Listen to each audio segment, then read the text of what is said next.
स्वागत साथी हो। तपाईहरुले हेर्नुभयो होला सुन्नुभयो होला कि हिमाल पहाडमा पहिरो जान्छ हैन। यो हेर्नुस् पहिरो कसरी जान्छ र त्यसलाई कसरी रोक्छ भन्ने कुरो तपाईहरु हेर्नुस् है। जस्तै यहाँ हेर्नुस् यो बाटो छ है।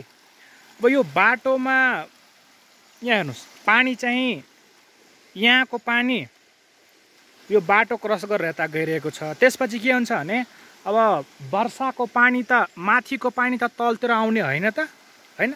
तपाई यहीँको एउटा नमुना हेर्नुस्। जस्तै यो त राम्रो थियो नि त, यहाँ बालुवा र यसलाई के भन्छ ढुङ्गाले त बनाइएको थियो नि, तर पानीको बढी प्रेसर भएर चाहिँ के गएको छ भने यो भत्किएको छ, हो कि हैन? यो गएको छ र बिस्तारै बिस्तारै के हुन्छ भने यो पुरै यहाँ चाहिँ पहिरो जान सक्छ, यहाँ पनि जान सक्छ। त्यसपछि यहाँ हेर्नुस् त।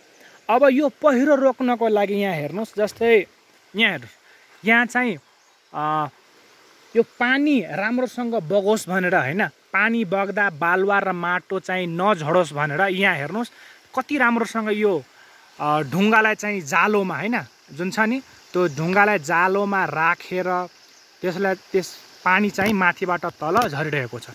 अब यहाँ हेर्नुस् यहाँसम्म त ल्याइसकेको छ। अब अलिक अझ चाहिँ बिस्तारै यहाँसम्म पनि तलसम्म पनि यही काम गर्न बाँकी छ, त्यो जालोमा ढुङ्गा राखेर हैन तर ल्याउनको लागि। अब यहाँ हेर्नुस् तपाईँ, यहाँ हेर्नुस् यो पहिरो अब यतापट्टिको त चाहिँ जग्गा खाली छ, बालुवा भएको छ हैन। अब त्यो बालुवा चाहिँ पहिरोमा नपरोस् भनेर हेर्नुस् है, त्यहाँ चाहिँ यो सानो सानो यो बिरुवाहरू चाहिँ लगाइएको छ। देख्नुभयो होला राम्रोसँग हैन। हो, यो बिरुवा लगाउनु कारण के छ भने त्यसको बिरुवाको जराले बालुवा छ या माटो समातोस् हैन र पहिरो नजाओस् भनेर न्यूनीकरण गर्नको लागि चाहिँ यस्तो व्यवस्था गरिएको छ।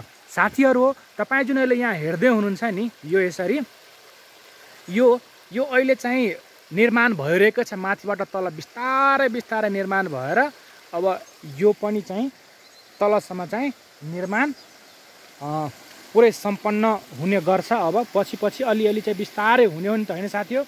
तपाईहरुलाई यो भिडियो हेरेर कस्तो लाग्यो वास्तवमा हिमाल पहाड हैन?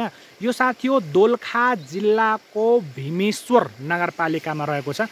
यहाँ हेर्नुस्, मैले यसो बिहान मर्निङ वाक आउँदा चाहिँ मैले हेरेँ साथी हो कसरी निर्मूल गरिन्छ हैन, त्यो पनि यसो हामीले हेर्यौं र मैले त हेरेँ अरूले पनि हेरोस् न त हैन। त्यही भएर मैले साथी यो भिडियो बनाउन पुगेको छु। र साथी हो तपाईहरुलाई यो भिडियो कस्तो लाग्यो कमेन्ट बक्समा अवश्य लेख्नु होला। थ्यांक यू, धन्यवाद, गुड बाई।